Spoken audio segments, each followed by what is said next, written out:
सवाल आज ये उठता है कि राष्ट्रीय सुरक्षा का मामला क्या फिजूल कहा जा सकता है, और क्यों अखिलेश यादव इन बातों के बारे में जवाब नहीं दे रहे। और सवाल यही है वारिस पठान जी, क्या समाजवादी पार्टी को, क्या अखिलेश यादव जी को इस बात का जवाब नहीं देना चाहिए कि ये तस्वीरें जो अभी शहजाद पूनावाला जी दिखा रहे थे ये कहां से आई, और ये मुख्यमंत्री के दफ्तर की तस्वीरें हैं या नहीं। सवाल नंबर दो कि क्या ये सही नहीं है कि जितने भी आतंकी हैं, जितने भी नहीं पर कई ऐसे आतंकी हैं जिनको कोर्ट ने बाद में सजा सुनाई, जिनके लिए रिहाई के लिए इतनी गुहार लगाई समाजवादी पार्टी ने, सिर्फ क्यों?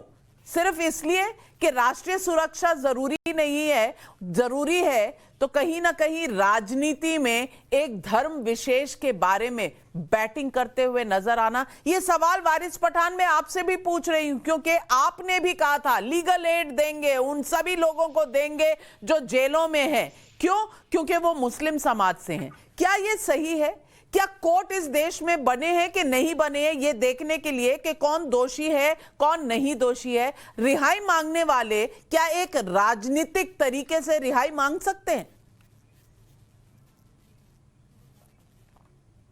देखिए नविका जी, आपने इतना बड़ा सवाल किया है तो जरा सवाल के जवाब सुनने का भी आप सक्षम रखिए और मुझे थोड़ा आराम से बोलने दीजिए जिस तरह दूसरे प्रवक्ताओं को बोलने दिया आपने।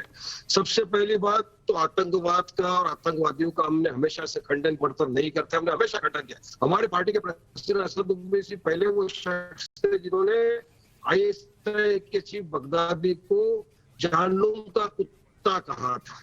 अब बात नंबर 2 कि आतंकवादी के ऊपर जो डिस्कशन चल रहा है ये क्या है, तो भाजपा हो या ये समाजवादी हो, एक ही सिक्के के दोनों पहलू है। चलिए कहीं पर मोदी जी ने कह दिया कि साइकिल का इस्तेमाल हुआ था ये वो, तो एक जगह पे मोटरसाइकिल इस्तेमाल हुई थी मालेगांव के ब्लास्ट में, जो नाम पे शादी प्रज्ञा ठाकुर के, जो वो शादी सिंह प्रज्ञा ठाकुर है जो आज मेंबर ऑफ पार्लियामेंट बनी है। उन्होंने हमारे ही देश मैं तो आपको पूरा समय देना चाह रही थी, लेकिन आपकी फोन लाइन सही नहीं है। आप जिस गाड़ी में बैठे, हम साइकिल में तो बैठे नहीं है, लेकिन जिस गाड़ी में आप बैठे हुए हैं शायद वहां सिग्नल सही नहीं आ रहा, तो हम दोबारा कनेक्ट करते हैं आपसे। लेकिन सुधींद्र भदौरिया जी, इस तरह से ये सवाल खड़ा किया जा रहा है कि इनके पास कोई सवाल नहीं है, इसीलिए कोई मुद्दा नहीं है, इसीलिए आतंकवाद और देश की सुरक्षा की बातें हो रही हैं। मैं पूछना चाहती हूं, क्या देश की सुरक्षा की बात होनी नहीं चाहिए? और अगर अहमदाबाद ब्लास्ट के केस की अभी आए है जजमेंट सामने, तो क्या ये जजमेंट और ये जो दिखाए जा रही हैं तस्वीरें, क्या ये जरूरी नहीं है चुनाव में दिखाना?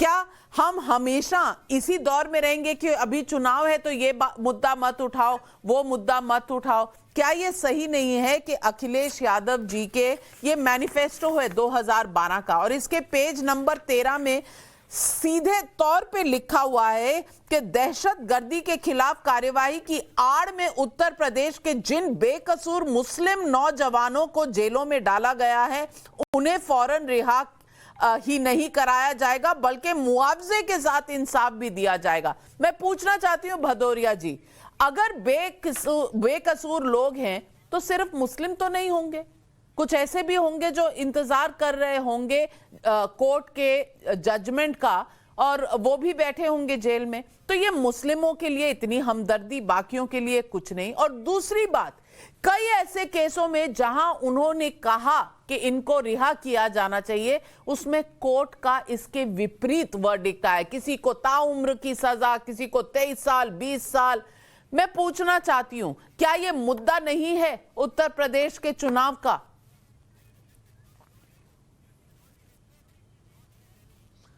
देखिए, मुद्दा उत्तर प्रदेश का चुनाव का वर्तमान और पूरे देश के मुद्दे, ये इनमें कोई ऐसा नहीं है कि इनमें आपसी कोई टकराव है। पर यह ज़रूर है कि इस समय उत्तर प्रदेश के अंदर जब बेरोजगारी का सवाल है, महंगाई का सवाल है, किसानों का सवाल है, ये सारे सवाल इस समय जनता के सामने हैं। और जहाँ तक आतंकवाद है, ये देश के लिए निश्चित तौर पर एक चिंता का विषय है और रहना भी चाहिए। पर हमने ये भी देखा कि कुछ दलों में ऐसे लोग भी हैं जो हमेशा इस प्रकार के उम्मीदवार ही खड़े करते हैं, और कुछ दल जो है ये भी हमने देखा है कि इस प्रकार के टकराव को पैदा कर रहे हैं। ऐसे मौके पर हमने तो जिन्ना का नाम नहीं लिया, पर कुछ लोगों ने जिन्ना का नाम लिया।